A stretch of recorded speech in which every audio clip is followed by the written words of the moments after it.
What is going on, you guys? It's Extreme here, and I am back with another episode of my Road to Max Prestige, where for those of you that are new around here, or if you didn't know by now, every day at 12 p.m. Pacific time, I come out with a new episode of this series. So if you enjoy the rather obscure, sometimes brash, and unique commentary as I do, subscribe. Just saying. Anyways, welcome back, you guys, and I hope you guys are having a very good Tuesday, and it is the day the final DLC for this game will be coming out, and I'm ecstatic, man. I've been looking forward to this for a while, and then, of course, if you are Extinction fans, which I honestly am a fan of Extinction, you may have learned or heard that there is a ton of stuff being added to Extinction mode by way of the tooth upgrade setup, including the fact that you will now get a bonus tooth every single day. Okay, cool, but some of the more badass upgrades cost 1,000 teeth.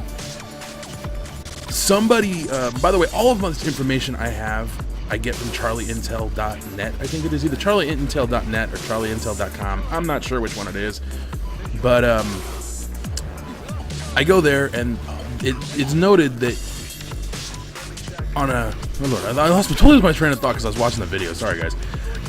It was noted by a commenter on one of the posts that there's a possibility that, you know, they might be coming out with a, hey, you can buy X amount of teeth for this much money. Considering how much some of these upgrades are, it's a good possibility that they may very well offer, like, some means to buy teeth. I won't lie. I'd do it. I would. I'm not going to sit here and sugarcoat it. I'd fucking buy it. It'll probably be part of some last piece of add-on content, like personalization pack or something like that. Like, oh, buy this pack and you get 1,000 fucking teeth for Extinction or some shit like that. I don't know. As weird as that sounds, I really wouldn't have an issue paying, you know, to get the teeth. Just because I want to have fun with the mode and I don't want to have to worry about constantly grinding for fucking teeth. Anywho, so today I was going to tell you guys about the ones that got away. And what I am referring to with that title is there are two women that came into my life at one point or another that I had massive crushes on, like huge fucking crushes on. Here's the difference between the two. One of them never left the friend zone. The other one, I think second base is where you cop a field. I honestly never got the baseball analogies, but that's about as far as I got with her. But I had pictured the whole... Okay, I'm weird. I pictured marrying this chick, okay? I had a serious thing for her, right? I was also younger, so give me a break. But it was weird. Like, the first one, who I'm going to refer to as May in this video, I knew her in high school, and she had a nice body. She had a really nice features, I guess is a nice way of putting it.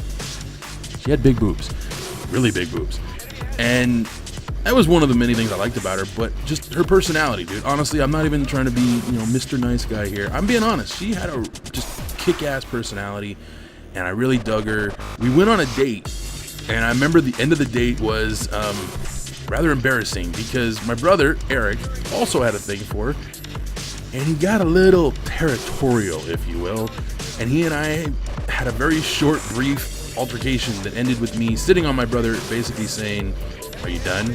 Are you done? Are you done?" He's struggling the whole time like, "You bastard, why would you do that?" But of course he ended up marrying his wife and all that stuff, and it's like, you fucking ass. Which, by the way, he'd met like a year prior to this, just saying. Also, he had a girlfriend at the time, so I was confused greatly. Like, why the fuck are you triple dipping, dude? What the fuck? My brother's an asshole. We've covered this. But, so my relationship with May never really got past that initial first date.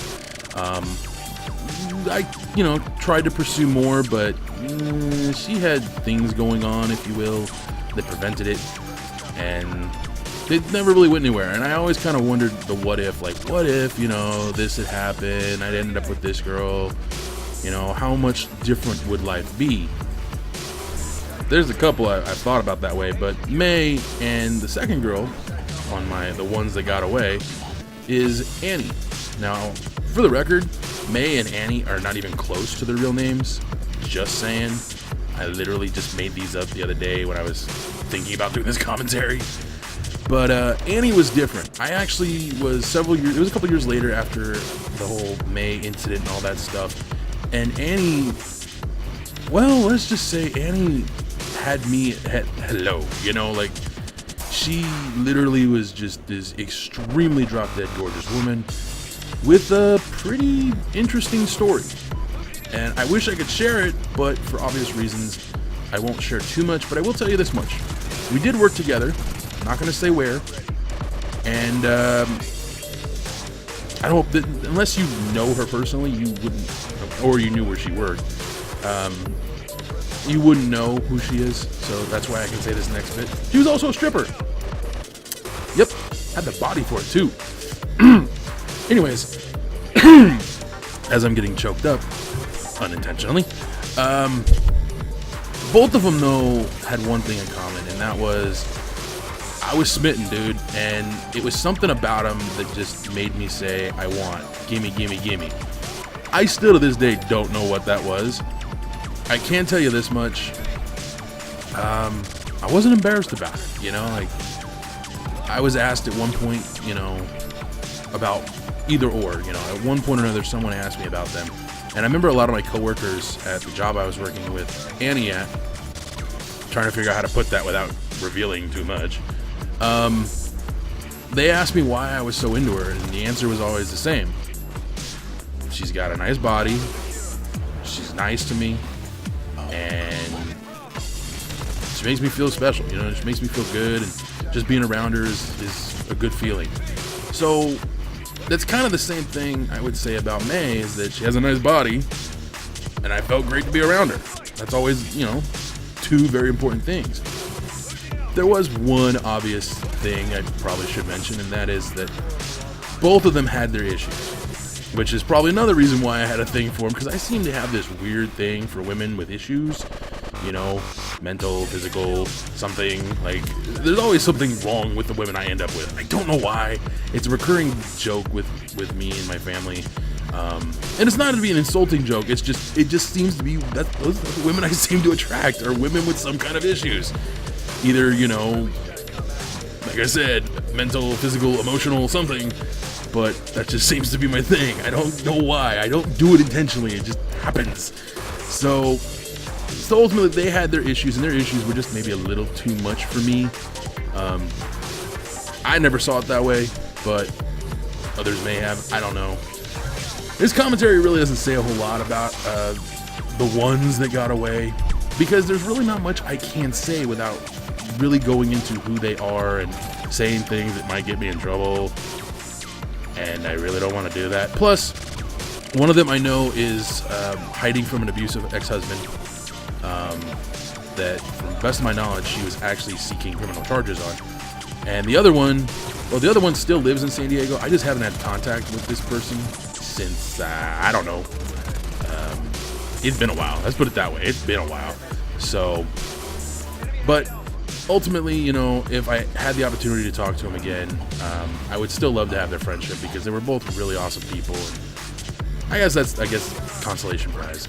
Anyways, thank you guys for joining me. Not the greatest commentary, but hopefully you guys enjoyed the story. I will be back tomorrow with another one, and hopefully I'll have some gameplay of the new maps. No promises though. Anyways, until next time, adios.